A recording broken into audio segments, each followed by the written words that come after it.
শুক্রবারের amateur cooking এর অংশ হিসাবে আজকে রান্না করেছিলাম কাতলা মাছের কালিয়া।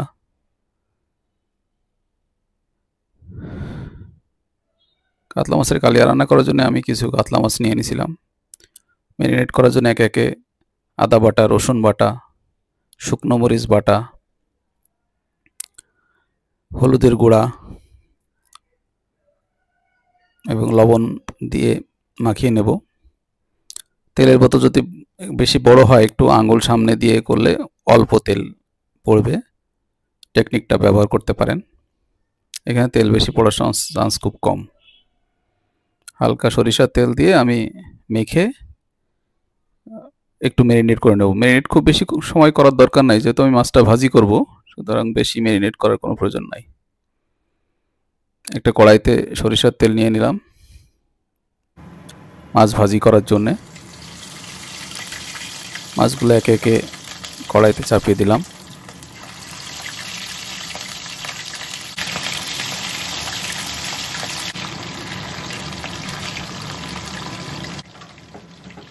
আমি কড়াইতে মাছ ভাজি করে নিচ্ছি।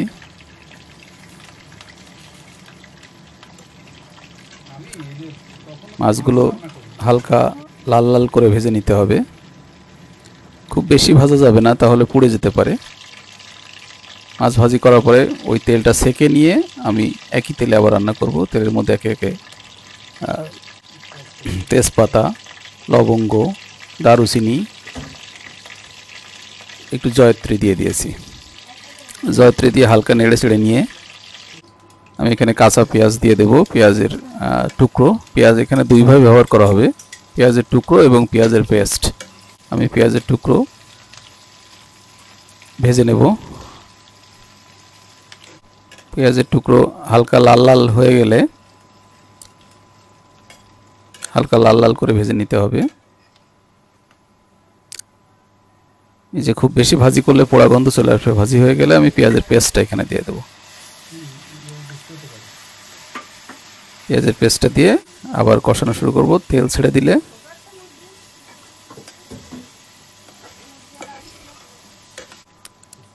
একে একে রসুন বাটা, আদা বাটা দিয়ে আবার একটু নেড়ে ছেড়ে নিব।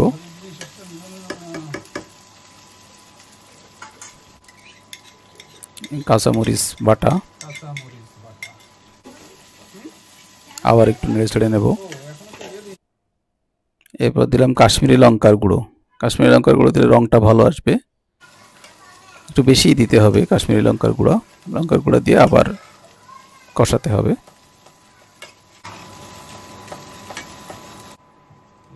তারপর দিলাম একে একে হলুদের গুঁড়ো,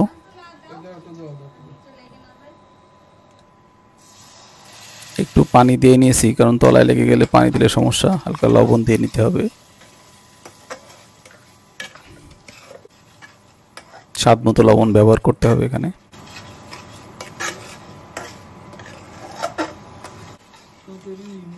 দেওয়ার পরে আমি আবার কষাবো। এবার দিয়ে দিলাম টমেটোর পেস্ট। এখানে আমি 2টা টমেটো ব্যবহার করেছি, টমেটোর পেস্ট করে নিয়েছি।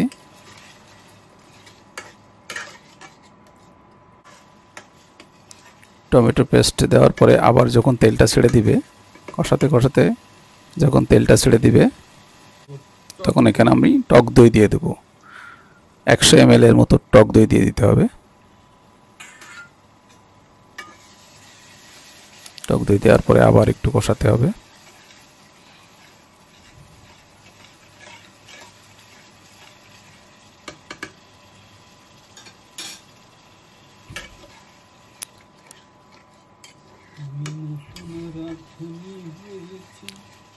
কষানো হয়ে গেলে আমি পানি দিয়ে দেব। ছোট বাটি 3 বাটি পানি দিয়েছি।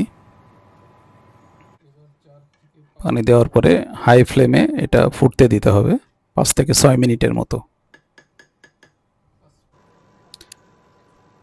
5 থেকে 6 মিনিটের মতো গ্রেভিটা ফুটে উঠলে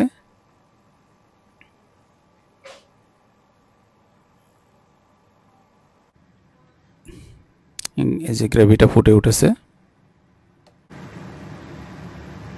একটু ঘন হয়েছে কিনা দেখতে হবে। এরপর আমি মাছ ছেড়ে দেব। আমি 6 পিস মাছ রান্না করেছিলাম, 6 পিস মাছ এখানে একে একে ছেড়ে দিলাম।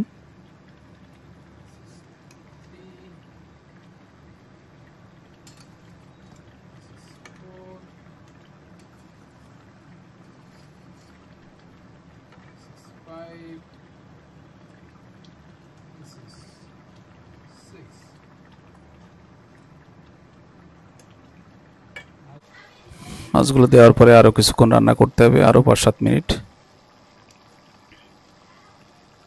এই যে আমার রান্না হয়ে গেছে। উঠিয়ে নেওয়ার আগে আমি এখানে 1 চামচের মতো ঘি দিয়ে দেব, তাহলে টেস্টটা সুন্দর আসবে। 1 চামচের বেশি ঘি দেওয়া যাবে না।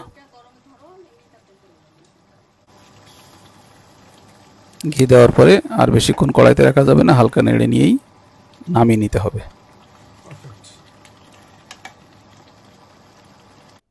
তৈরি হয়ে গেল মজাদার কাতলা মাছের কালিয়া।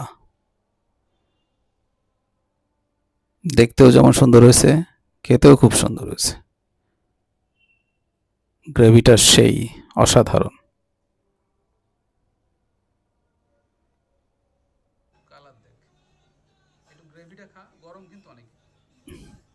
আবার মেয়ে গ্রেভি খুব পছন্দ করে, দিশারি যে কোনো তরকারি গ্রেভিটাই তার খুব পছন্দ। সে শুধু শুধু গ্রেভি খেয়ে টেস্ট করে।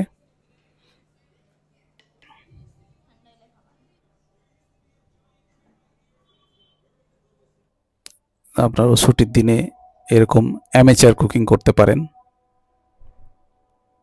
আশা করছি আপনাদের ভালো লাগবে। রান্না করলে মন ভালো হয়। চেক করে দেখতে পারেন, সুন্দর একটা সময় কাটবে।